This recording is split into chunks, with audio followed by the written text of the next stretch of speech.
Welcome.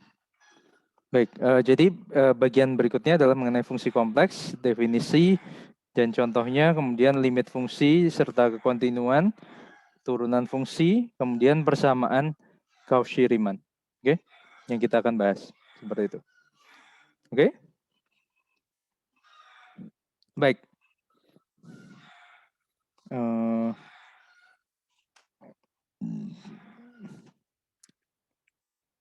Kita bahas yang pertama dulu, fungsi kompleks ini apa?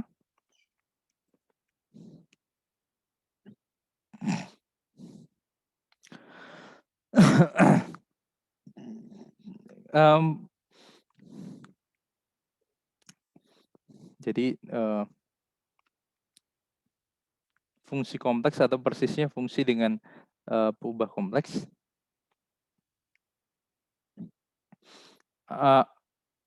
selalu awal mula dari fungsi kompleks ini kita ingin mengetahui fungsi ini didefinisikan pada himpunan apa. Jadi misalkan saya punya himpunan S adalah subhimpunan dari bilangan kompleks, himpunan bilangan kompleks C. Oke. Kemudian kita katakan F itu adalah fungsi, jadi fungsi F pada himpunan S adalah suatu aturan pengaitan, suatu aturan yang mengaitkan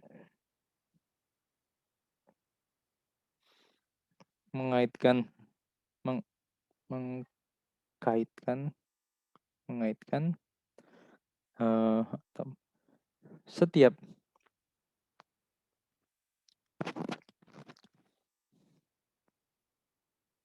ZDS ke tepat satu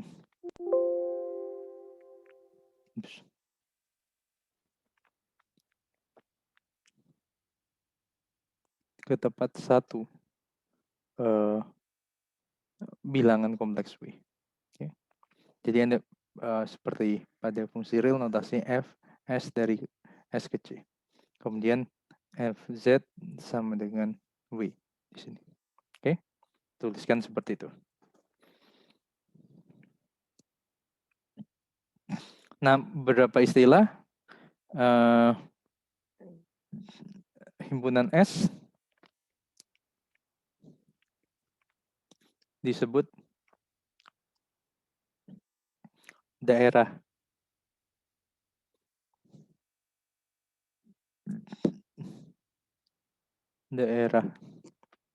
asal atau daerah definisi dari fungsi F. Daerah asal atau daerah definisi fungsi F. Seperti itu. Oke.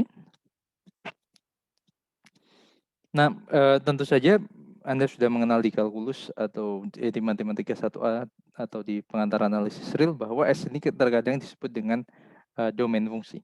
Nah, tapi Anda harus berhati-hati dengan istilah ini sebab istilah ini sudah kita gunakan untuk menyatakan apa? Domain itu yang lalu apa? Himpunan buka yang tidak kosong dan terhubung. Terhubung garis, dalam arti terhubung garis.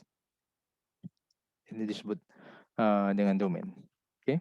Jadi mungkin kita akan menggunakan istilah supaya tidak ada dua istilah yang sama, daerah asal atau daerah definisi dari fungsi. Oke. Supaya tidak membingungkan dengan domain. Nah, sebagai contoh, kita yang mudah saja, misalkan fungsi yang pertama fz sama dengan konstan misalkan. Dengan K ini adalah bilangan kompleks. Ya tentu ini mudah karena Anda perhatikan bahwa daerah asal fungsi ini adalah seluruh bidang kompleks. Jadi setiap Z terdefinisi dan nilainya sama dengan K itu sendiri. Kemudian variasinya yang lain. Misalkan fungsi linear Z tambah B. Dengan A dan B ini adalah misalkan konstanta berupa bilangan kompleks. Okay. Kemudian yang lain adalah apa? Misalkan HZ sama dengan Z kuadrat misalkan yang mudah. Ini juga fungsi. Oke. Yang lain misalkan mana tadi? KZ sama dengan 1/Z. Nah, perbedaan contoh keempat dengan contoh ketiga adalah contoh ketiga bukan contoh ketiga. Tiga contoh sebelumnya memiliki daerah asal atau daerah definisi berubah seluruh bidang kompleks. Jadi semua C. Tapi KZ sama dengan 1/Z dalam hal ini daerah definisi atau daerah asalnya semua bilangan kompleks kecuali titik 0. Jadi kita ambil titik 0 dari C. Itu merupakan daerah asalnya. Oke. Jadi dalam tanda kurung ini definisi untuk Z tidak 0. Oke.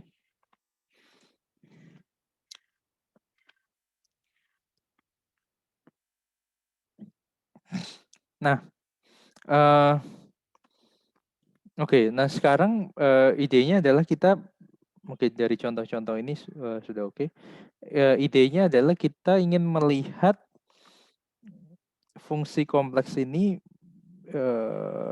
salah satunya adalah dengan menyatakan fungsi kompleks ini sebagai fungsi dua peubah, ya.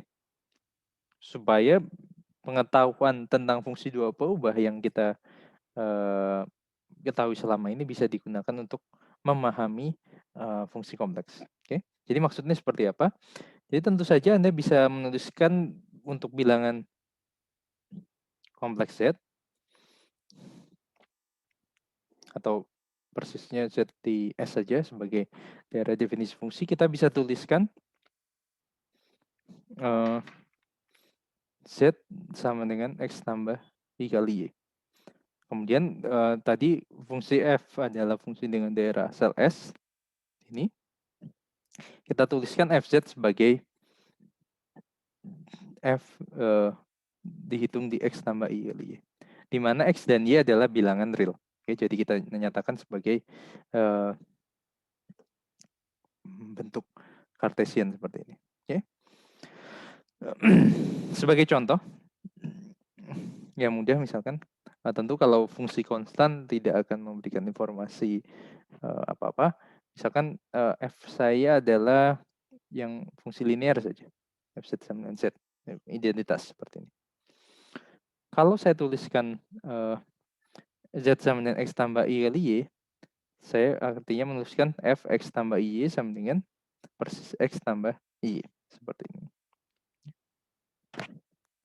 Anda perhatikan bahwa nilai fungsi dalam hal ini dapat dituliskan menjadi bagian realnya itu X, bagian imajinernya adalah Y. Seperti itu. Bagian realnya X, bagian imajinernya Y. Oke. Nah, ya tentu ini tidak mengejutkan karena ini identitas. Nah, kita akan coba lihat untuk fungsi yang lain seperti apa. Misalkan yang tadi, misalkan, jadi ini contoh 2 ya. GZ sama dengan Z kuadrat di sini. Nah, kita bisa hitung G di titik X tambah I J itu apa? Seperti itu. G dihitung di X tambah I itu apa? Oke. Nah, dalam hal ini, jadi X tambah Y itu kita kuadratkan. Nah, dalam hal ini saya bisa tuliskan ini menjadi X kuadrat dikurang Y kuadrat tambah I kali 2XY. Oke. Jadi artinya untuk GZ sama dengan Z kuadrat, bagian real dari nilai fungsi ini adalah X kuadrat min Y kuadrat, dan bagian imajinernya adalah 2XY. Seperti itu. Bisa ya? Terlihat ya? Nah, secara umum hal ini apa? Kalau secara umum Anda tuliskan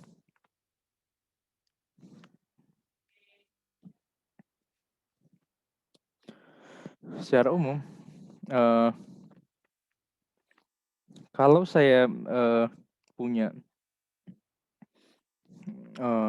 f adalah fungsi dari S ke C, kemudian saya tuliskan f x tambah y ini sebagai apa? Saya bisa tuliskan menjadi, saya pisahkan bagian real dan bagian imaginarnya.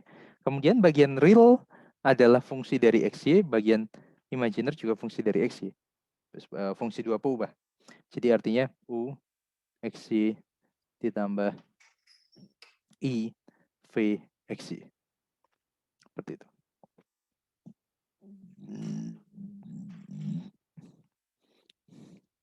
Seperti itu ya, secara umum. Oke.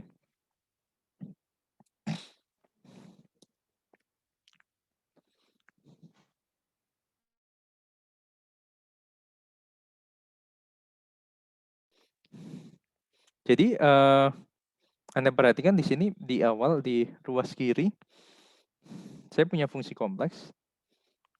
Tapi fungsi kompleks ini bisa saya nyatakan sebagai apa ini? Seolah-olah kombinasi linear dari fungsi dua peubah. Jadi untuk memahami f, saya bisa memahami apa yang apa sifat dari u, apa sifat dari v di sini. Apa sifat dari u, apa sifat dari v. Oke.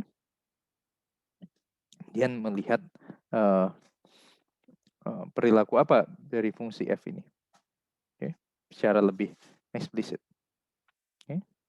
Dan juga nantinya hal ini terkait dengan salah satunya yang saya tuliskan tadi di awal adalah salah satunya adalah melihat atau memeriksa apakah fungsi itu mempunyai limit, kemudian terkait dengan turunan fungsi, terkadang lebih mudah diperiksa dengan melihat U dan V-nya ini.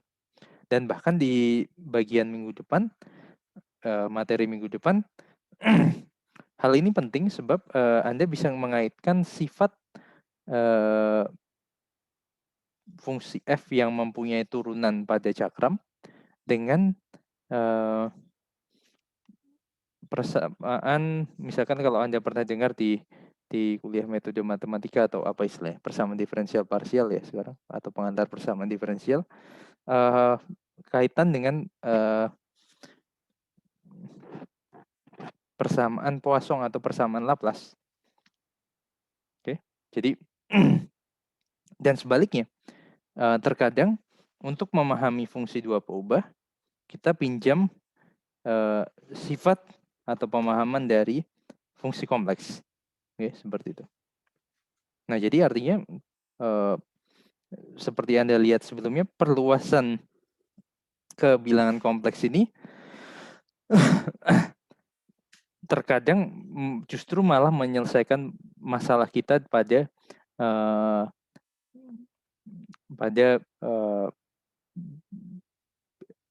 pembahasan mengenai bilangan real. Okay. Jadi bilangan kompleks itu dibuat, yang lalu dengan memperluas solusi dari persamaan, kita peroleh solusi dari persamaan diferensial. Nah, nanti kita akan pelajari bahwa ini adalah ada kaitan antara fungsi f yang mempunyai turunan pada cakram dengan sifat fungsi harmonik, yakni adalah fungsi yang salah satunya terkait dengan operator Laplace dan persamaan Poisson. Bisa ya? Oke, jadi ini sekilas mengantar. Kemudian hal lain, selain menyatakan fungsi ini sebagai fungsi dua peubah, penulisan ini tidak tunggal. Karena Anda juga dapat menuliskan bilangan kompleks dalam bentuk polar. Okay. Alih-alih menuliskannya menjadi bentuk Cartesius seperti ini. Dan juga tergantung, kemarin Anda bisa bandingkan ada beberapa situasi di mana penulisan dalam bentuk polar menjadi lebih mudah urusannya dibanding menuliskan dalam bentuk Cartesius seperti ini. Oke, kita lanjutkan. Jadi kalau misalkan Anda menuliskan variabelnya dalam Z sama dengan R I theta. Oke. Nah, Anda bisa fungsi fz ini adalah fungsi f dalam R I theta. Oke. Kemudian saya bisa tuliskan ini sebagai U R theta tambah I V R theta. Tentu dengan U dan V yang berbeda dengan U dan V yang di sini. Oke.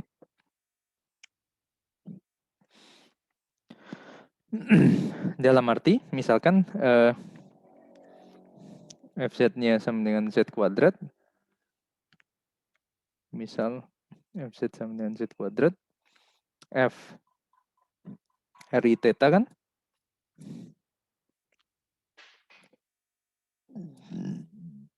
Theta sama dengan R kuadrat E I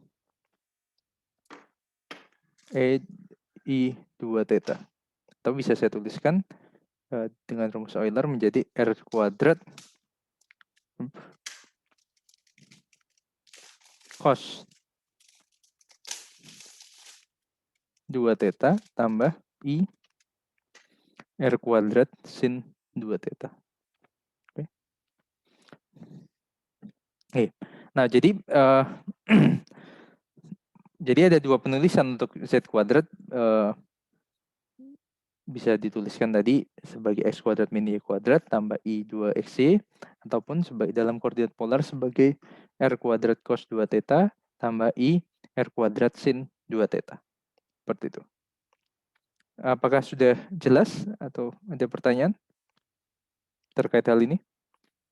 Komentar, silakan.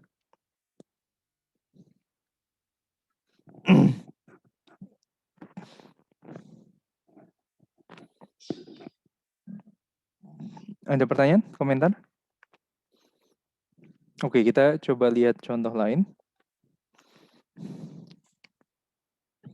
Fungsi kompleks yang lain.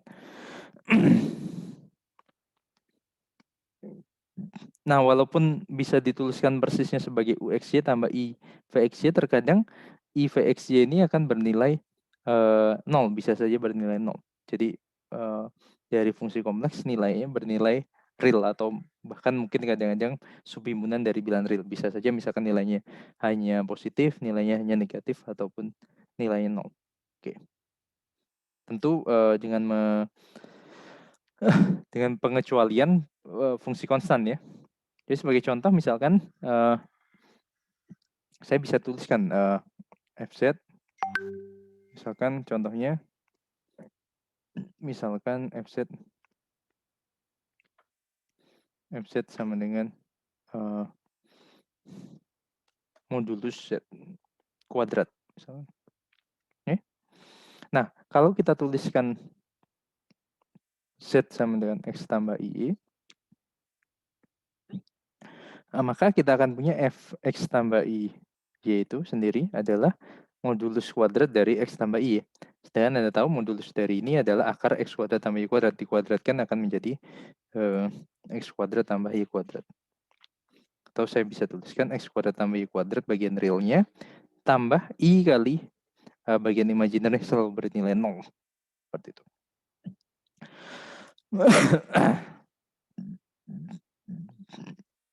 Oke. Jadi contoh yang ini yang bernilai real, fungsi dengan variabel kompleks tapi nilainya real.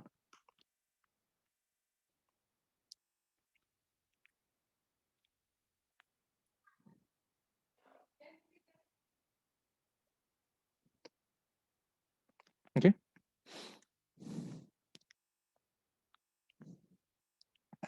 Nah, saya akan coba menampilkan atau menuliskan beberapa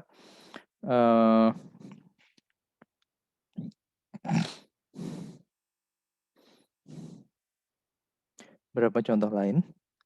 Berikutnya adalah suku banyak atau fungsi polinom.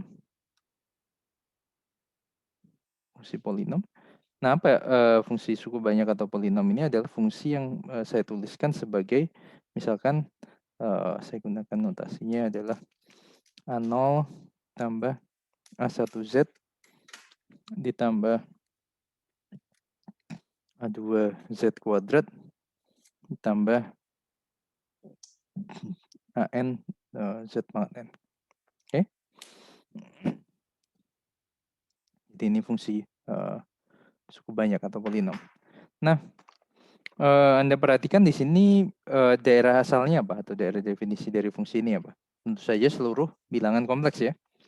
Jadi daerah definisinya adalah C itu sendiri. Di mana tentu di sini A0, A1, A2 sampai dengan AN adalah konstanta. Nah, tentu yang lalu Anda sudah ketika mempelajari akar bilangan kompleks sudah melihat suatu kasus khusus dari fungsi suku banyak itu. Kemudian Anda mencari nilai fungsi Z sehingga Fz bernilai 0. Seperti itu. Oke. Salah satunya. Nah, kemudian nanti di depan kita akan banyak membahas fungsi polinom. Ini salah satunya sebagai contoh di mana fungsi yang mempunyai yang selalu punya limit, kemudian continue dan selalu mempunyai turunan. Ya. Jadi ini contoh yang baik dari suatu fungsi. Nah, dan juga nanti Anda perhatikan kalau Anda punya suku banyak, kemudian Anda cari pembuat nolnya, artinya membuat nilai fungsinya bernilai 0. Kalau di bilangan real apa artinya? Kalau Anda gambar grafik fungsi, pembuat 0 itu kapan grafik fungsi itu memotong sumbu X. Secara intuitif seperti itu. Oke. Nah, kalau kita membatasi seperti halnya yang lalu pada bilangan real saja, pembuat 0 atau nilai Z supaya Fz itu 0 itu tidak selalu ada dalam hal Z-nya adalah bilangan real. Okay. Jadi misalkan yang lalu yang mudah misalkan Fx sama dengan X kuadrat tambah 1, Anda perhatikan bahwa tidak ada nilai X yang membuat Fx sama dengan 0. Tapi kalau Anda melihat ini sebagai fungsi kompleks, Fz sama dengan Z kuadrat tambah 1, yang lalu ketika kita mempelajari akar bilangan kompleks, kita bisa menemukan dua solusi dari Z kuadrat tambah 1 sama dengan 0. Oke. Nah, kemudian Z pangkat N, Z pangkat 3, min 2, misalkan, dan seterusnya.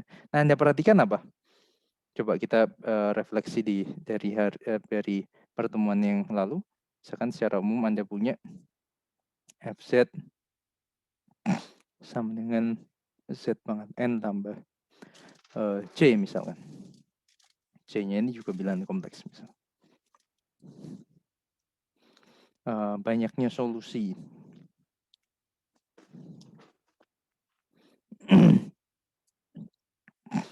Solusi Fz sama dengan 0 ini ada berapa ketika ini? Ya tentu saja kalau ada yang sama dihitung berbeda ya. Misalkan kalau misalkan Z ya yang lalu kan Anda bisa melihat ini ya, apa namanya, mengapa bisa berulang solusinya misalnya di titik 1 dari koordinat polar. Tapi secara umum solusi ini ada n buah ya. Ada n buah ya. Nah, tentu Anda melihat ini kemarin dituliskan dalam koordinat polar C-nya. Kemudian Z-nya juga dituliskan dalam koordinat polar, dicari modulus dan argumennya, didapat solusinya secara konstruktif seperti itu. Nah, pertanyaannya adalah kalau misalkan saya ganti Fz yang umum seperti ini, saya ganti dengan Fz yang polinom tadi, A0, saya nulisnya seperti apa tadi? Ya, oke. Tidak apa-apa ya kalau tidak terbalik. AN, Z pangkat N seperti ini misalkan. Nah, pertanyaannya adalah solusinya ada berapa? Solusi Fz sama dengan 0. Pertanyaannya. Ada sebanyak N, tapi ada kemungkinan akar kembar ya Pak? Ya, bisa saja. Nah, tapi pertanyaan lebih mendasar dari sini, apa? Apakah solusinya ada atau tidak? Seperti itu. Tentu kalau diberikan A0 AN Anda bisa utak-atik atau dengan cara lain seperti apa. Tapi kalau secara umum pertanyaannya, sebelum kita mencari solusi, apakah yang kita cari itu ada atau tidak? Seperti itu. Jaminan bahwa kita itu mencari benda yang tidak mencari hantu. Kita mencari yang ada. Ada atau tidak solusinya? Pertanyaannya seperti itu. Nah, nanti kita akan jawab masalah ini. Maksudnya solusinya ada atau tidak, solusi pada Z-nya bilangan kompleks ya. Kalau bilangan real tentu saja misalkan saya pilih Z kuadrat tambah 1 sudah tidak mempunyai solusi di bilangan real. Ya. Nah, pada bilangan kompleks ini kita akan nanti tunjukkan bahwa setidaknya terdapat satu solusi yang memenuhi jadi polinomial ini sama dengan 0, ini pasti mempunyai satu solusi. Nah, itu kalau Anda bisa googling atau browsing nantinya itu dinamakan dengan teorema dasar aljabar. Okay. Teorema dasar aljabar. Nah, nanti kita akan coba salah satu aplikasi kita belajar analisis kompleks, kita akan membuktikan hal ini, bahwa setiap polinom itu paling tidak mempunyai satu akar. Okay.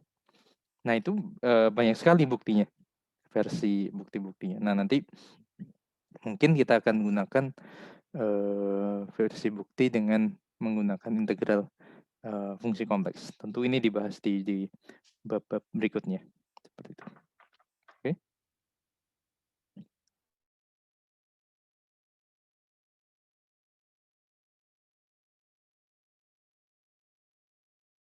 Oke, sejauh ini ada pertanyaan atau komentar?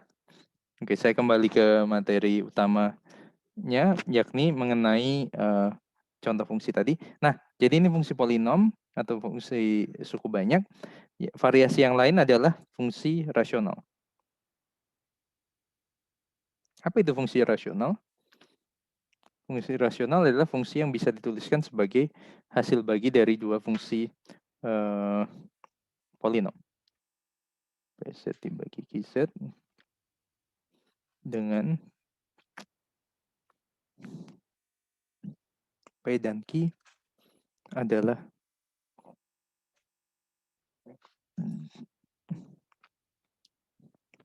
suku banyak.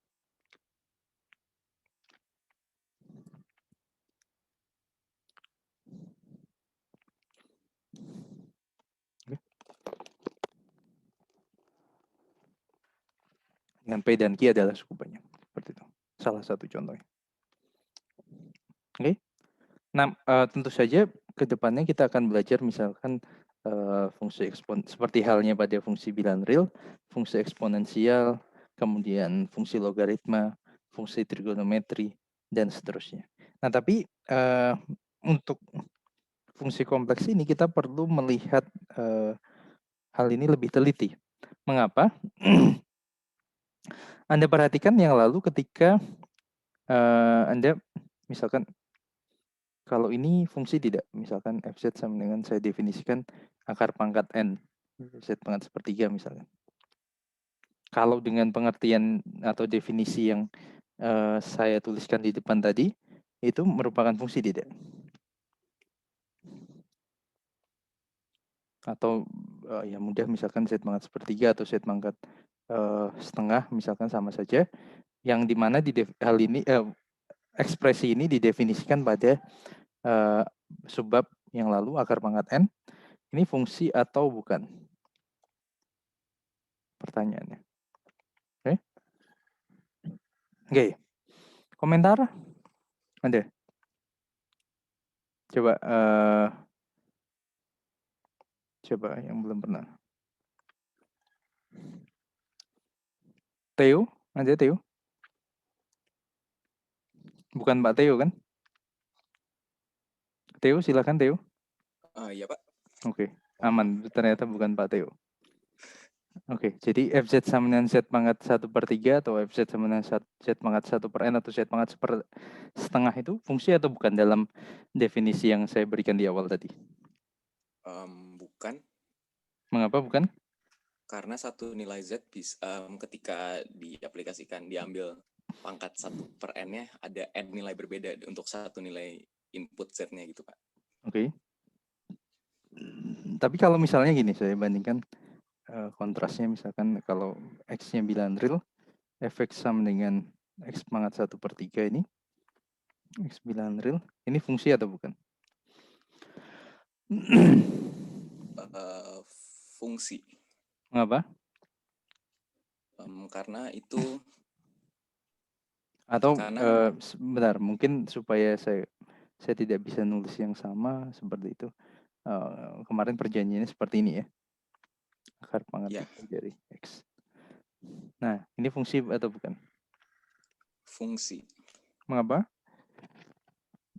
Karena untuk setiap nilai, karena setiap X real itu punya tepat satu fx itu, Pak, punya tepat satu nilai di petanya. Oke, jadi fungsi. Nah, jadi sebentar, kalau andai kan saya menuliskan ya ini, sedangkan kalau yang kita ketahui pada fungsi bilan real ini bisa saya tuliskan hal yang sama ya, X akar pangkat 3 dari X dengan X pangkat 1/3 itu hal yang sama. Nah sekarang agak aneh. Jadi ketika saya perluas menjadi fungsi kompleks, saya kehilangan informasi bahwa, atau bukan kehilangan informasi, saya kehilangan satu objek yang semula di bilan real ini fungsi, tapi objek ini menjadi bukan fungsi. Nah, ini jadi masalah ya. Siapa tadi? Siapa tadi? Theo. Iya, Pak. Iya. Nah, ya walaupun saya setuju dengan argumennya, ini menjadi ini ya, kelemahan ya. Sedangkan yang kita inginkan untuk fungsi kompleks itu justru kita memperluas sesuatu, kita mendapatkan hal yang lebih, bukan kehilangan sesuatu kan. Yang diinginkan seperti itu kan sebenarnya. Oke. Ya. Ada yang bisa memberikan komentar? Atau Theo, coba Theo sendiri bagaimana? Mungkin jika dipilih salah satu nilai dari Z pangkat 1/3 itu, Pak, mungkin diambil salah satunya saja. Perwakilannya. Jadi misalkan kalau X-nya 1, ya sudah 1 itu saja ya, seperti itu. Gitu. Iya. Apakah seperti itu maksudnya, Theo? Iya, maksudnya seperti itu, Pak. Oke. Coba yang lain, ada yang bisa memberikan ini tanggapan? Coba siapa lagi?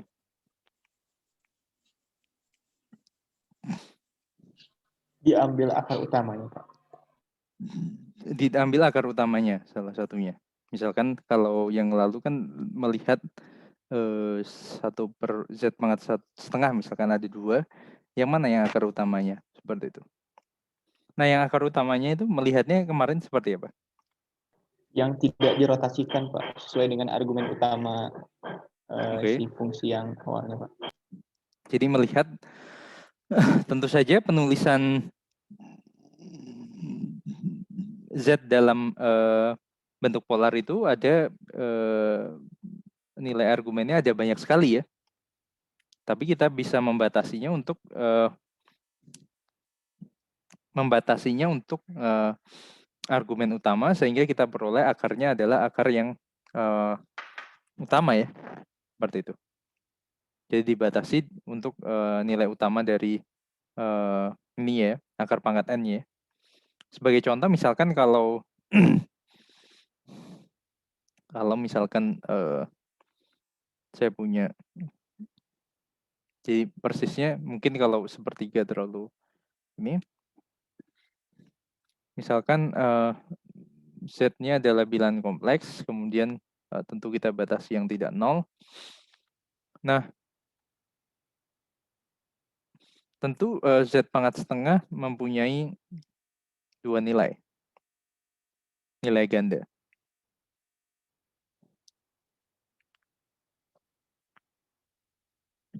Oke.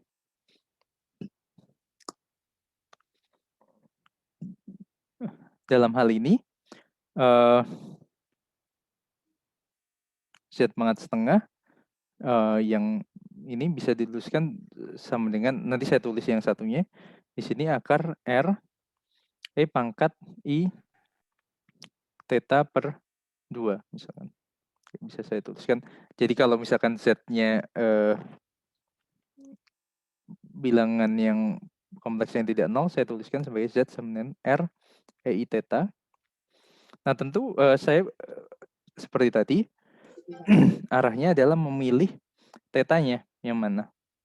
Dalam hal ini tentu R-nya adalah modulus dari Z. Tetanya saya pilih theta sebagai argumen yang utama ya, yakni min pi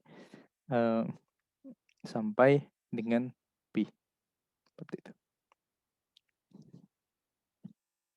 Nah kemudian Z pangkat setengahnya ini juga bernilai tentu bagaimana tekniknya. Kalau melihat secara geometris, secara cepat, apa yang saya lakukan? Di solusi yang berikutnya apa yang saya lakukan? Saya dari sini, kemudian yang saya lakukan apa? Membagi akar utamanya aja sama memendekkan jari-jarinya dengan mengakarkan si modulusnya, Pak. Ya oke. Diperoleh ini. Nah, asumsikan ini yang akar yang pertama. Yang berikutnya akar yang kedua. Nah, cara cepat saya memperoleh akar kedua dari akar pertama bagaimana? Secara geometris apa? Dirotasikan, Pak. Kalau akarnya 2 berarti dicerminkan terhadap dicari konjugatnya saja, Pak. Dicari itu kan titik dirotasikan sebesar berapa? Sebesar pi, Pak. Sebesar pi ya. Jadi kalau rotasi sebesar pi, jadi artinya ini akan menjadi apa? Min akar R E I theta ya. Min akar R E I theta per 2. Oke. Jadi artinya saya kalikan E kali I pi, saya kalikan dengan E pangkat pi kali I kan, kalau dirotasi sebesar pi. Sedangkan E pangkat pi kali I itu nilainya adalah min 1. Jadi min akar R ini. Dengan R dan theta sama seperti ini. Nah, seperti tadi yang sudah dibahas, perhatikan ada 2 sepertinya. Nah, tentu saja ini bukan fungsi dalam arti tadi. Kemudian saya bisa tuliskan fungsi baru sebagai, jadi kalau Z-nya diberikan sebagai array theta dengan R modulusnya dan theta di antara min pi sampai sampai dengan pi, saya tuliskan fungsi baru yang definisinya adalah akar R E I theta per 2 adalah fungsi. Jadi ini adalah fungsi. Karena nilainya karena nilainya hanya 1 di sini. Jadi Z, mulai dari Z, tuliskan RI theta, tepat dipetakan ke bilangan yang nilainya adalah akar R kali E theta per 2. Dengan theta adalah argumen utama dari Z. Kemudian ini kan untuk yang tidak 0. Kalau 0, ya sudah saya definisikan F0 sama 0. Ini adalah fungsi. Seperti itu. Tentu saja Anda bisa memilih akar yang kedua sebagai fungsi yang lain, GZ. Bisa-bisa saja. Seperti itu. Nah, tapi Anda perhatikan di sini persisnya adalah ketika tetanya sama dengan 0. Tetanya sama dengan 0 artinya apa? Z-nya adalah bilangan real. Nah, fungsi akar ini, dalam tanda kutip akar ini, sama dengan akar pada bilangan real. Jadi ketika kita memperluas, tentu kita melihat asalnya yang masuk akal diperluas jadi apa. Jadi tentu misalkan akar 4, tentu kalau secara melihat bilangan kompleks 4 pangkat setengah itu ada 2 nilai, 2 dan min 2. Nah, sewajarnya kalau 4 dilihat sebagai bilangan kompleks ya memang ada 2 atau min 2, tapi kalau 4 dilihat sebagai bilangan real, nilai akar 4 itu kan 2. Jadi sewajarnya perluasan di bilangan kompleks yang masuk akal yang akar yang pertama, yakni akar utamanya. Seperti itu. Paham sampai sini? Ada pertanyaan? Ada pertanyaan? Nah, tentu saja terkadang bisa dinamakan sebagai fungsi yang bernilai banyak. Oke, dalam pembahasan fungsi kompleks ini terkadang dinamakan fungsi yang bernilai banyak. Oke, walaupun secara bahasa sedikit bertentangan dengan apa yang disebut dengan definisi di awal. Tapi nanti kita akan lihat banyak fungsi yang kita kenal di bilangan real ketika kita perluas di bilangan kompleks itu akan bernilai banyak. Nah, tapi hal ini banyak atau bisa kita jelaskan dengan beberapa konsep. Misalkan nanti ketika kita membahas fungsi logaritma, kita akan membahas yang dinamakan cabang dari fungsi dari logaritma ini. Oke, kita tidak akan membahas hal ini secara detail. Kita akan bahas di bagian berikutnya. Baik, bisa dimengerti ya? Nah, mengenai soal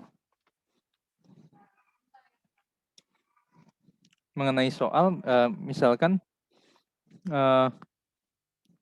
ya Anda bisa eksplorasi beberapa contoh fungsi yang lain yang khas merupakan fungsi kompleks. Salah satunya adalah misalkan fz sama dengan z konjugat misalkan.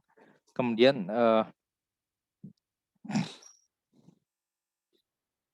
ya, jadi ini salah satunya. Kemudian yang lain adalah misalkan real z, kemudian z sama dengan imaginary z. Nah, kemudian dua hal ini di latihan Anda diminta mengaitkan atau menuliskan real z, imaginary z ini dalam fungsi z dan modulus z. Oke. Jadi idenya adalah mudah, misalkan z-nya sama dengan x tambah y.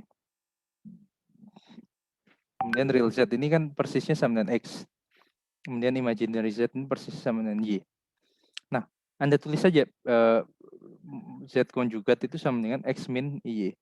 Jadi idenya adalah ini seperti SPL saja, sistem persamaan linear yang dua variabel yang bisa Anda selesaikan dalam z dan z konjugat. Jadi x-nya itu tentu sama dengan z tambah z konjugat dibagi 2, y-nya adalah apa?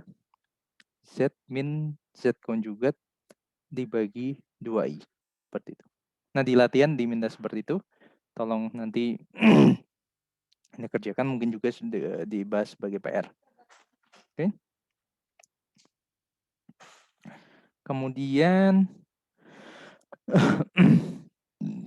fungsi kompleks ini juga secara gambar Anda bisa melihat seperti ini. Ya, walaupun nanti kita tidak akan membahas hal ini secara detail sekarang, tapi saya akan lihat digambarkan sekilas. Misalkan seperti ini. Jadi kalau Anda belajar fungsi bernilai real, jadi pada bilangan real, jadi di sumbu X-nya, kemudian sumbu Y itu nilainya. Jadi Anda bisa melihat salah satunya, kalau fungsi satu peubah, melihat grafik fungsinya. Jadi hasilnya dikumpulkan menjadi grafik fungsi. Nah, kalau fungsi bernilai kompleks ini bagaimana? Karena di X dan Y-nya ini juga berupa ini ya, apa? Berupa komponen dari bilangan di daerah asal. Karena tadi bisa dituliskan Z sama dengan X tambah Y, seperti itu. Nah, kalau dia bernilai real, bayangannya ini mirip dengan fungsi dua peubah yang bernilai real, yaitu grafiknya berbentuk seperti permukaan. Oke. Jadi bisa dilihat 3 dimensi, kemudian bentuk permukaan. Nah, tapi sekarang masalahnya adalah nilainya bisa saja bernilai kompleks, misalnya juga bernilai kompleks. Nah, artinya ada dituliskan dalam koordinat Cartesius, dia juga dua peubah. Jadi perilakunya adalah mirip fungsi dari R2 ke R2 atau subhimpunan dari R2 yang bernilai R2. Nah, ini sudah pernah Anda pelajari kan di kalkulus peubah banyak. Khususnya misalkan yang pertama di awal fungsi R ke R2, fungsi yang bernilai vektor, kemudian R-nya diperluas menjadi R2. Nah, jadi salah satunya adalah kita melihat pemetaan dari subhimpunan pada R2 ini dipetakan ke R2 jadinya apa? Salah satu cara melihat pemetaan dari fungsi kompleks seperti itu. Ya misalkan, yang mudah saja misalkan, jadi atau sebelum contoh, gambarkan ilustrasinya adalah misalkan ini bidang kompleks yang pertama yang merupakan domain dari ulangan tadi. Misalkan domainnya atau yang dipetakan adalah misalkan berupa garis. Nah, kita lihat karena tadi atau ini bisa saya tuliskan sebagai sumbu X dan sumbu Y. Nah, perhatikan bahwa tadi Anda bisa menuliskan Fx tambah IY ini sebagai U XY, U X, Y tambah I V X, Y. Jadi artinya ini bisa dipetakan ke U dan V seperti ini. Nah, pertanyaan adalah kalau fungsi F-nya diberikan, garis ini jadinya apa? Bisa jadi menjadi garis lagi, menjadi lengkungan, dan seterusnya. Oke, atau kalau yang ini dipetakan berupa daerah, misalkan cakram, ini jadinya apa? Dipetakan misalnya bisa jadi cakram di tempat lain, dan seterusnya. Nah, tentu saja jadi idenya apa? Misalkan Anda punya FZ-nya sama dengan Z kuadrat misalkan. Kemudian dituliskan dalam X tambah Y, nanti ruas kanannya adalah X kuadrat min Y kuadrat tambah I 2XY. Oke. Nah, kemudian Anda periksa apa kaitan antara X kuadrat min Y kuadrat dengan 2XY. Sebab daerah hasilnya itu yang digambarkan adalah menyatakan koordinat dalam U dan V. Jadi kita harus mengetahui apa hubungan U dengan V. Seperti itu. Oke. Mengetahui hubungan antara U dengan V. Nah, mungkin kita tidak akan membahas detail dulu yang bagian ini. Kemudian kita akan lebih membahas mengenai limit dan kekontinuan fungsi. Oke. Nah, karena di dua subbab ini nantinya akan terkait dengan pemetaan yang mana itu ada di subbab berapa? Di bab berapa? 8 atau agak jauh dari ini. Tapi kita akan tunda dulu. Nah, sekarang kita akan masuk ke pembahasan mengenai limit dan kekontinuan. Oke. Dan mungkin nanti kalau ada waktu yang sempat, kita akan coba lihat sedikit contoh-contohnya. Nah, tapi kita bahas limit dan kekontinuan dulu. Oke. Khususnya limit dulu.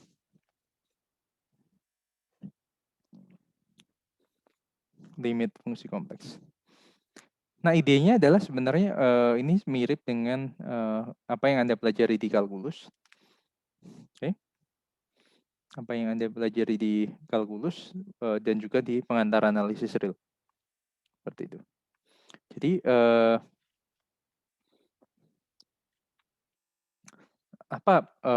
pertama kita tinjau situasinya seperti apa. Nah, untuk membicarakan limit, kita misalkan F adalah fungsi yang terdefinisi pada suatu lingkungan terhapuskan dari Z0. Saya tuliskan terdefinisi pada misalkan himpunannya adalah Z atau bilangan kompleks Z min Z0 lebih kecil dari R0 misalkan.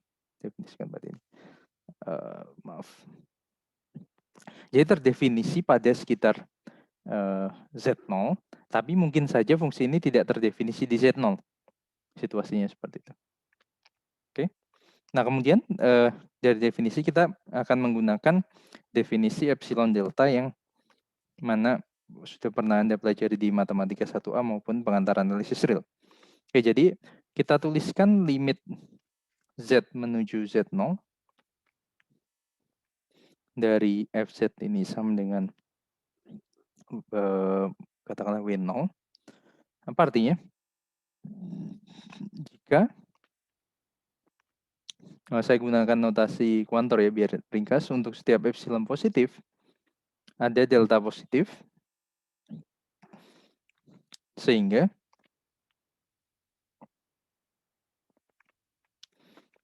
untuk setiap Z di daerah asal F tentu saja dengan syarat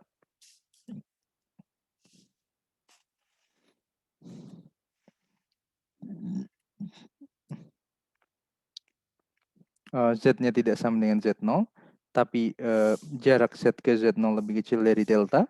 Ini, bentar saya save dulu. Kemudian cukup tidak ya? Saya coba cukup berlaku. Jarak dari Fz ke W0 lebih kecil dari epsilon. Itu. Jadi jarak arti dari limit Z menuju Z0 sama dengan Fz sama dengan W0 artinya nilai Fz dapat dibuat sebarang dekat dengan W0 dengan cara membuat Z cukup dekat dengan Z0 tetapi Z tidak pernah sama dengan Z0. Seperti itu secara intuitif definisinya. Oke. Jadi ini persis sama seperti yang Anda pelajari di pengantar analisis real. Bedanya adalah peranan nilai mutlak digantikan dengan modulus. Seperti itu. Yang lainnya sama. Oke. Nah, jadi perlu saya tekankan di sini bahwa Z mendekati Z0 ini artinya Z-nya tidak pernah sama dengan Z0. Dan kemudian nilai W0 ini tidak ada urusannya dengan nilai F di Z0. Nah, nanti urusannya adalah ketika kebetulan W0 ini sama dengan nilai F di Z0, maka kita katakan fungsi F adalah fungsi yang kontinu. Seperti itu. Bisa ya? Bisa ya dipahami? Bisa dipahami? Baik.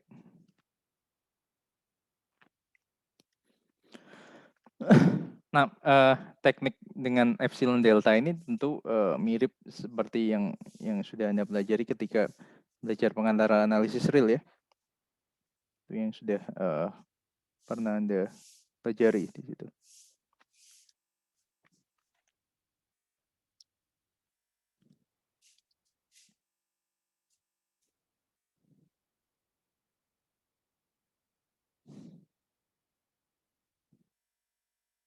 Oke, sebelum melanjutkan, apakah ada pertanyaan? Melanjutkan ke contoh.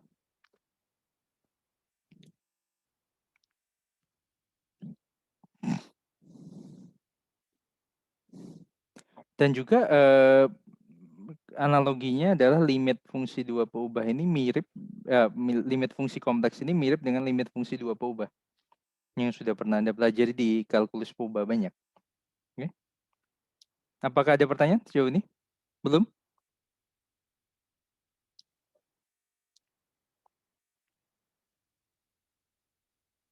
Apakah ada pertanyaan? Komentar?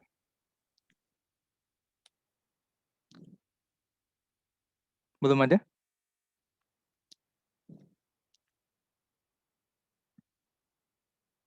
Baik. Jika belum ada, saya coba lanjutkan. Nah, tentu saja seperti sebelumnya, kalau Anda mempunyai satu konsep atau satu definisi, kita lihat contohnya apa. Yang contoh lain yang tidak memenuhi itu apa? Seperti itu. Oke. Ini contoh.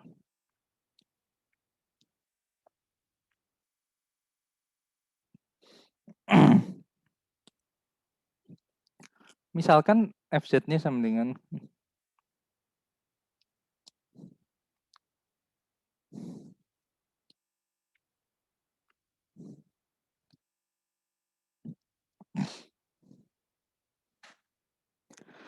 3 I Z konjugat misalkan FZ-nya. Linear seperti, bukan linear. Perkalian antara konstan dengan konjugat dari Z. Seperti ini. Nah, ini hasilnya apa? Sama dengan apa? Kalau Anda misalkan limit yang mudah misalkan Z menuju 2 misalkan. Dari FZ ini sama dengan apa? Dugaan Anda ini nilainya sama dengan apa? Z menuju 2 dari FZ.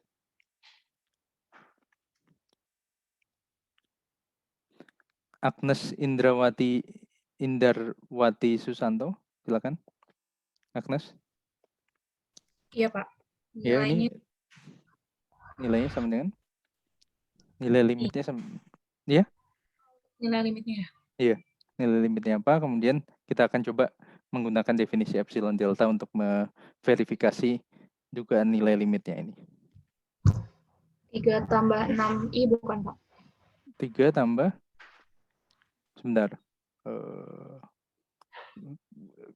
Dugaan Anda berapa? 3 tambah 3-nya muncul di mana? Mengapa 3 muncul? Agnes?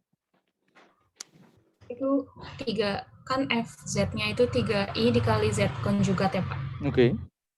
Ya, saya kalikan saja berdasarkan peraturan perkalian bilangan kompleks. Ya, oke. Z, kalau Z, ya walaupun ini tidak boleh dilakukan, dugaannya kan melihat ini kontinuan. Kalau Z-nya 2, Z konjugat berapa? 2 juga. Jadi 3I kali 2. Oh iya. Oh Berapa iya, jadi? 6I. 6I ya? Jadi 6I. Oke. Coba Agnes, sekarang kita akan coba verifikasi klaim kita ini dengan menggunakan epsilon delta. Oke. Yang pertama kita lakukan, ambil sebarang epsilon positif.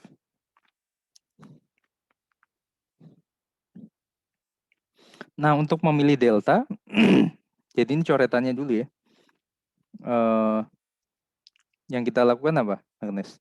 Kita menghitung, atau sebelum ambil sebarang epsilon positif, kita tulis coretan kita.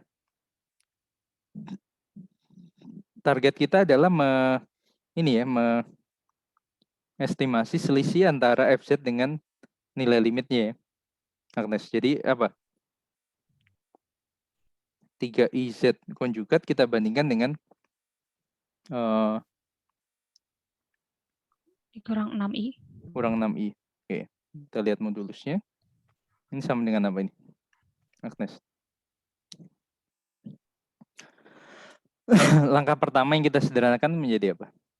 Nah, tentu kita gunakan informasi bahwa Z mendekati 2. Jadi artinya kita inginkan ini sama dengan, ya mungkin bisa saja kelipatan dari modulus dari Z dikurangi 2 kan? Jadi yang bisa saya faktorkan apa, Agnes, di sini? Agnes? 6. Atau 3 ya, mungkin 3I ya. Coba Agnes, kalau 3I, modulus 3I kalikan apa ini? Z konjugat dikurangi apa ya? Sisanya, Agnes? 2. Kurang. Oke. Kurangi 2 ya. Nah, dalam hal ini, modulus dari 3I berapa, Agnes? Agnes? Modulus 3. Oh. 3 Modulus ya? dari 3I, 3. 3, oke. Kemudian, modulus dari Z konjugat min 2 itu sama dengan apa?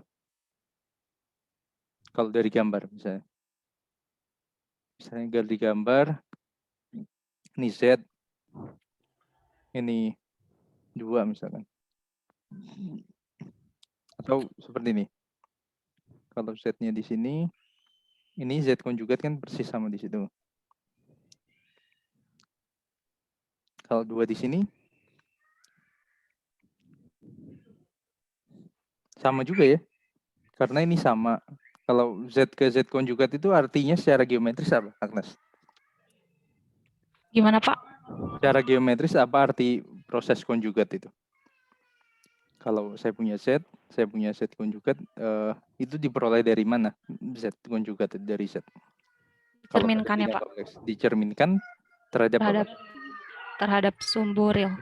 Sumbu real sama sumbu real Z ya. Jadi artinya pencerminan itu artinya apa? Kalau orang bercermin, jarak ini, jarak Iya. orang ke cermin sama dengan jarak bayangan ke cermin ya kan? Iya. Kemudian kalau 2 di sini di bilangan real tentu ini sama kan? Ini garis yang berimpit kalau saya gambar segitiga. Jadi artinya segitiga ini adalah segitiga yang seperti apa, Agnes? Sama kaki ya, Pak. Sama kaki. Nah, sedangkan panjang segitiga yang sama kaki yang sisi itu apa? Menyatakan apa?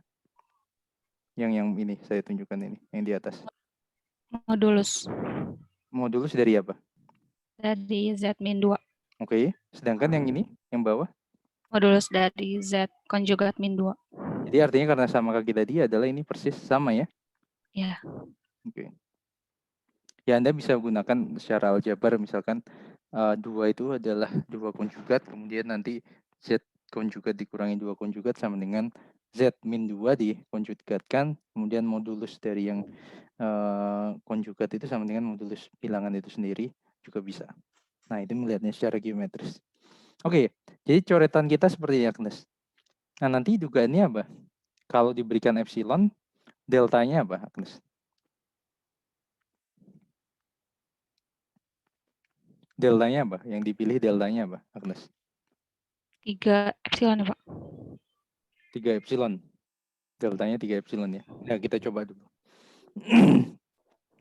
Atau targetnya di sini apa, Agnes? Yang diinginkan ini lebih kecil dari epsilon kan?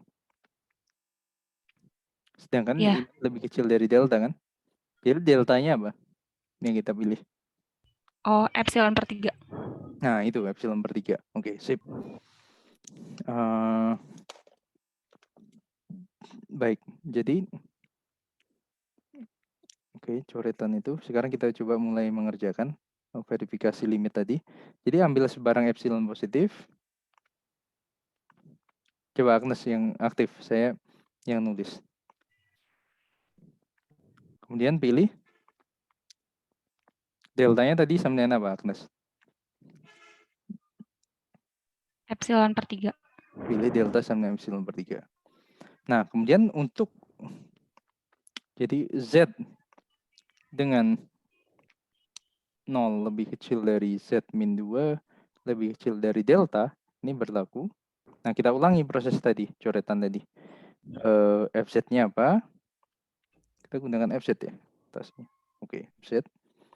Kemudian diselisihnya dengan nilai limitnya. Jadi nilai limitnya apa? Atas 6i. Jadi FZ-nya adalah 3i Z konjugat dikurangi 6i. Seperti itu. Kemudian 3-nya tadi 3i-nya difaktorkan, kemudian diambil modulusnya sama dengan 3 ya. Z konjugat dikurangi 2. Modulus Z konjugat dikurangi 2 sama dengan 3 kali Z min 2. Kemudian modulus Z min 2 lebih kecil dari apa, Agnes? Dari sini. Lebih kecil dari berapa, Agnes? Epsilon. Belum, satu langkah dulu. Kalau ini artinya lebih kecil dari 3. Oh ya, 3 dikali Delta epsilon kan? per 3. Ya, Oh, atau 3 kali ya, epsilon per 3 sama dengan epsilon. Jadi kita telah membuktikan bahwa limit Z menuju 2 dari FZ ini sama dengan 6i. Kita sudah membuktikan ini. Bisa ya?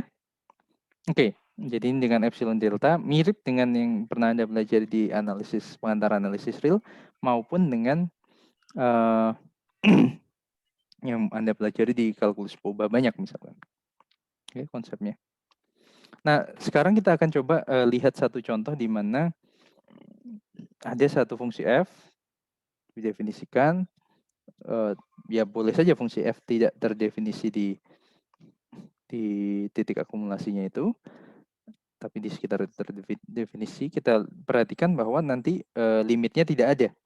Oke, limitnya tidak ada. Nah, ini sebenarnya mirip sekali seperti yang sudah pernah Anda pelajari di matematika 2A ataupun di kalkulus Poba banyak contohnya. Tapi dinyatakan dalam fungsi kompleks. Contoh fungsi 2 Poba-nya itu. Oke, jadi contoh yang kedua, misalkan fz sama dengan z dibagi z konjugat, misalkan. Satu hal. Oke. Nah, coba kita lihat apa ide dari limit situasi geometrisnya seperti apa. Nah, dalam hal ini, oke. Titik yang krusial adalah titik 0. Jadi saya akan tuliskan bahwa maka limit z menuju 0 dari fz ini tidak ada. Nah, kita akan lihat bukti dari hal ini. Nah, sebelum melihat bukti, kita lihat situasinya seperti apa. Jadi pada bidang kompleks 0 itu artinya yang kita lakukan untuk melihat limit ini apa? Kita ambil nilai z yang cukup. Jadi misalkan kalau nilai limitnya ada, misalkan ke W0 tadi, kita bisa membuat nilai fz sebarang dekat dengan W0 dengan cara membuat z cukup dekat dengan Z0. Z0-nya dalam hal ini adalah 0 ya di sini. Jadi artinya membuat cukup dekat dengan 0 ini artinya dalam proses mendekati ini kita mendekatinya dari arah manapun. Mendekati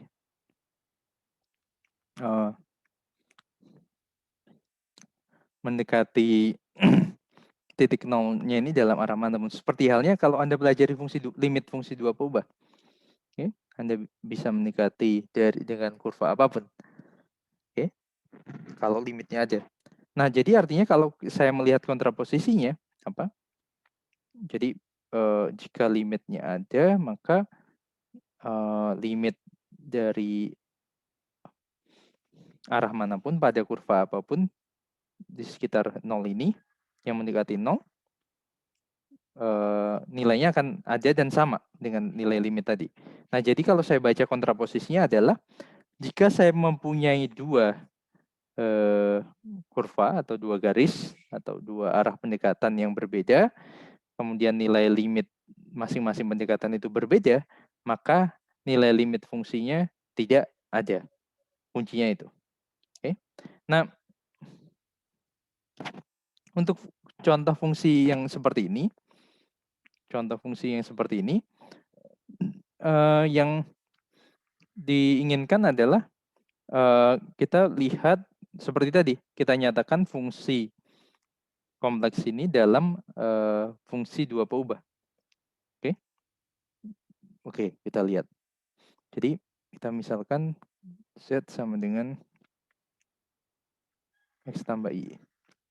Maka kalau fungsi f ini dinyatakan, nilai fungsi f ini dinyatakan sebagai fungsi 2 Poba, bagian penyebut adalah x tambah i. Bagian pembilang adalah x tambah i, bagian penyebut adalah x dikurang i y.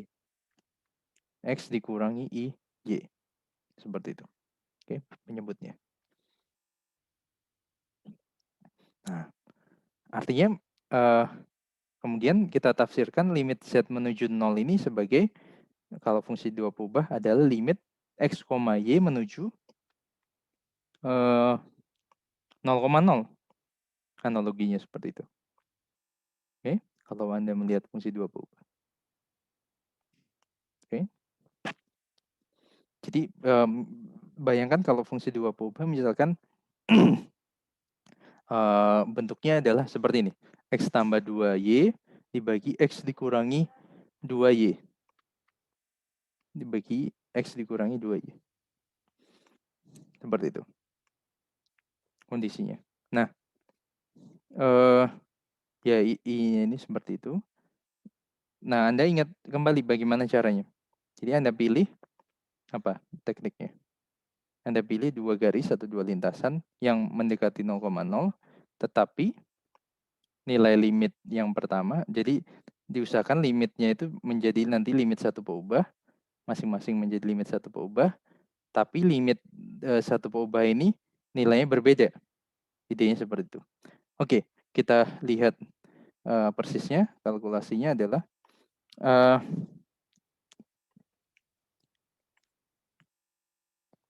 untuk misalkan untuk Y sama dengan 0 atau sepanjang, saya tulis persisnya, sepanjang garis Y sama dengan 0 artinya apa? Sepanjang sumbu real ya, berlaku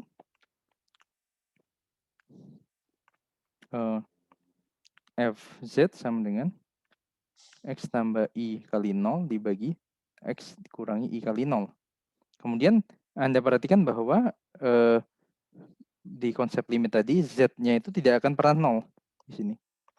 Apa arti Z tidak pernah 0? Jadi artinya kalau Z-nya sama dengan X tambah I dengan Y-nya 0, maka X-nya tidak akan pernah 0. Oke. Jadi artinya X dibagi X ini karena X-nya tidak pernah 0, valid. Jadi X dibagi X ini selalu nilai sama dengan 1. Oke. Jadi artinya pada pendekatan sepanjang garis ini nilai Fz selalu 1. Sebaliknya,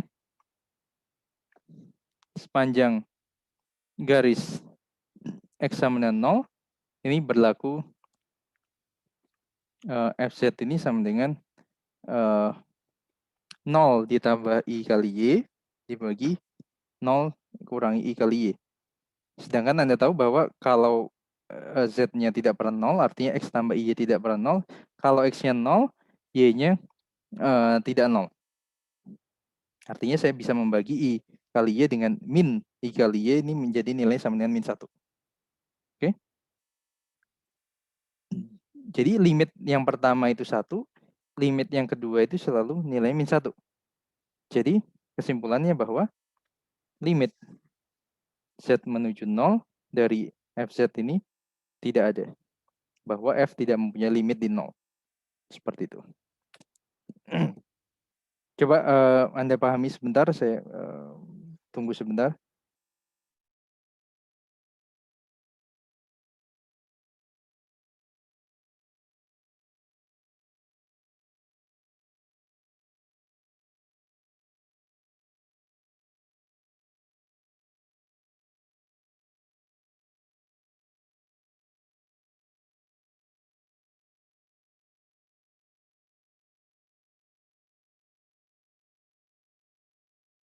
Bisa ya? Ada pertanyaan? Komentar?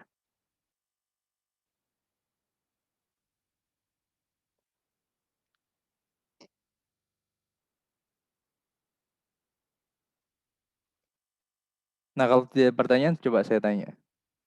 Baskara? Baskara S? Ya, Pak. Oke, pertanyaan sekarang coba. Kalau misalkan, oke, saya punya misalkan fungsi lain G, GZ, kemudian tentu saya bisa tuliskan ini UX, Y, tambah I, VXY. Sekarang misalkan kalau sepanjang, ini saya tidak tahu fungsinya apa, garis X sama dengan 0, misalkan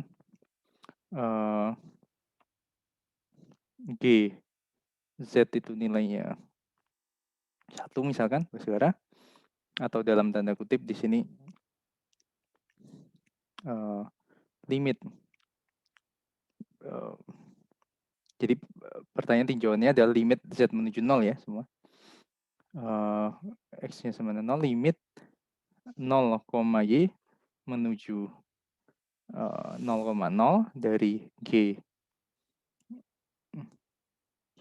X tambah Y. Ini misalkan, ini sama dengan 1 misalkan, dan juga sepanjang garis Y sama dengan 0, limit X, 0 mendekati 0,0 dari Gx tambah Y ini sama dengan 1 juga. Saya boleh mengambil kesimpulan limit Z menuju 0 dari GZ ini sama dengan 1 tidak, Baskara? Kalau menurut saya sih harusnya boleh, Pak. Karena jika ditinjau saat Y sama dengan 0 dan X sama 0 itu nilai limitnya tuh sama. Nilai limitnya sama, boleh jadi. Kalau menurut saya ya. Oke, pendapat lain? Ada yang tidak setuju? Ada yang setuju? Menguatkan pendapat Baskara?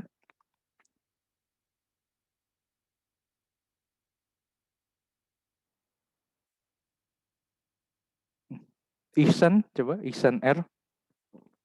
Ihsan. Ya, Pak. Bisa tidak diambil kesimpulan? Kalau misalnya saya situasinya seperti ini. GZ dituliskan seperti ini.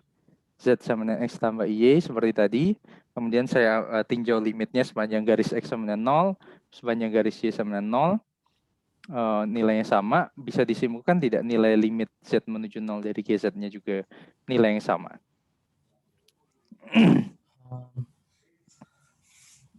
Ihsan? Sepertinya bisa deh, Pak. Bisa? Oke, coba angkat Tapi tangan. kayaknya Ya, kalau mau silakan. yang lebih rigorosnya itu harus dari semua arah. Harus dari semua arah. Jadi kalau dua ini boleh tidak langsung disimpulkan? Nilainya atau nilainya ada yang, dan tentu saja nilai kalau ada kan tunggal sama dengan 1, boleh tidak Baskara? Baskara, Ihsan. Baskara Iya, tadi. Pak, bisa. Bisa. Oke, coba sekarang angkat tangan yang setuju dengan kesimpulan, pengambilan kesimpulan ini. Kemudian yang tidak setuju siapa? Coba raise hand. Yang setuju dulu. Yang setuju raise hand. Yang tidak setuju tetap dengan pengambilan kesimpulan tadi.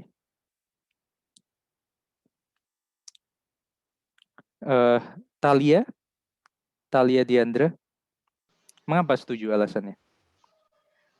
Mungkin kalau saya bilang alasannya kayak Baskara juga, Pak. Soalnya contoh yang sebelumnya kan didapat emang dia ngitungnya dari garis Y sama dengan 0 dan X sama dengan 0. Tapi jadi, tidak sama yang contoh. Ya, contoh sebelumnya tidak sama. Jadi disimpulan limitnya tidak ada. Tapi kalau misalnya limitnya ada dan sama, limitnya bukan. Kalau misalnya nilai limit dari kedua pendekatan itu sama, apakah dapat disimpulkan langsung bahwa nilai limit fungsinya sama juga? Tadi siapa nih, Talia? Ya, kalau menurut saya sama juga, Pak. Limitnya jadi 1 juga. Oke. Yang lain? Misalnya siapa nih?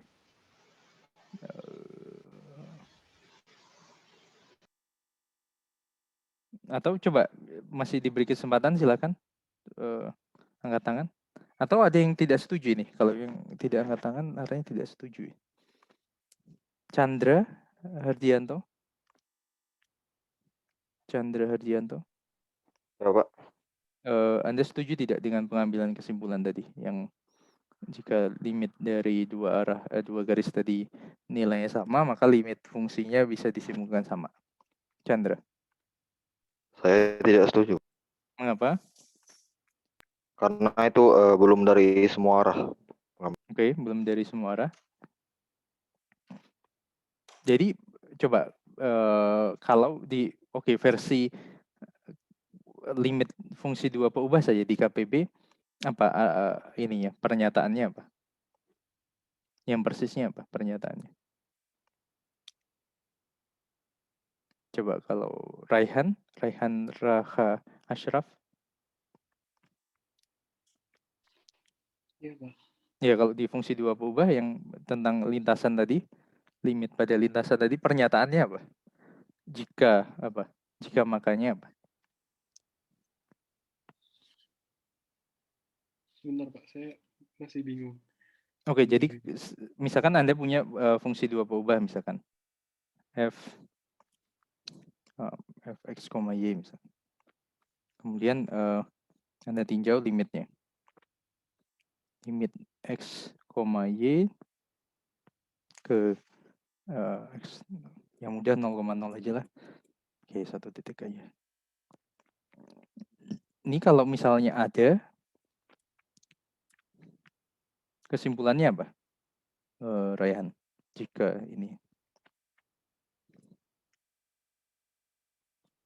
ini ada, maka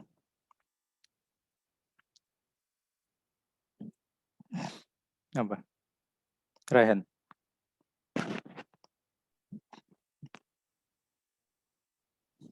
Limit apa ini? Limit dari x x menuju 0 dan menuju 0-nya nilainya sama, Pak. Nih sama. Ya. Karena sedangkan kalau yang tadi apa dulu yang diketahui? Limitnya yang sama, yang masing-masing itu yang sama. Oh iya. Nah, belum tentu ya. Iya, Pak. Limit fungsi dua peubahnya ada dan sama nilainya dengan itu ya. Kesimpulannya justru seperti ini. Maka limit x, y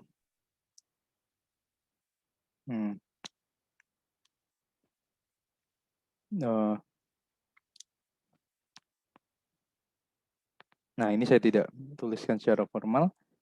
0,0 pada lintasan apapun nilainya sama. Nah, apapun nilainya sama. Nah, yang saya gunakan di awal tadi yang memeriksa limitnya tidak ada adalah kontraposisinya. Jadi jika ada dua lintasan yang keduanya mendekati 0,0, tetapi limitnya tidak sama, berbeda, maka ininya tidak ada. Yang saya gunakan itu kontraposisinya. Bisa ya membedakan itu? Tolong Anda juga ingat-ingat kembali materi kuliah kalkulus peubah banyak. Bisa ya? Karena terkait sekali. Nah, oke, saya tutup kuliah ini dengan menuliskan satu teorema yang mengaitkan antara limit fungsi kompleks dan limit fungsi dua peubah. Oke, jadi pentingnya itu ya. Pentingnya limit fungsi dua peubah itu ya. Oke. Oke, saya ini terakhir. Jadi teorema. Misalkan fz sama dengan u x, y tambah i v x, y. Artinya saya tuliskan z tadi adalah sebagai x tambah i kali y. Kemudian z0 sama dengan x0 tambah i y0.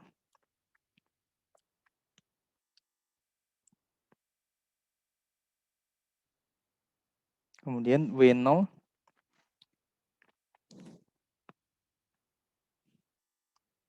sama dengan u0 tambah i v0. Maka limit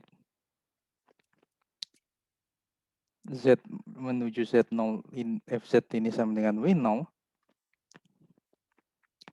Ini jika dan jika. Nah, saya bisa menghitung masing-masing limit ini sebagai limit fungsi dua peubah dengan komponen dari z0 ini tadi. Jadi limit X, Y menuju X0, Y0 dari U, X, Y ini sama dengan U0. Jadi U0 itu bagian real dari W0 tadi, calon limit dari fungsi F itu.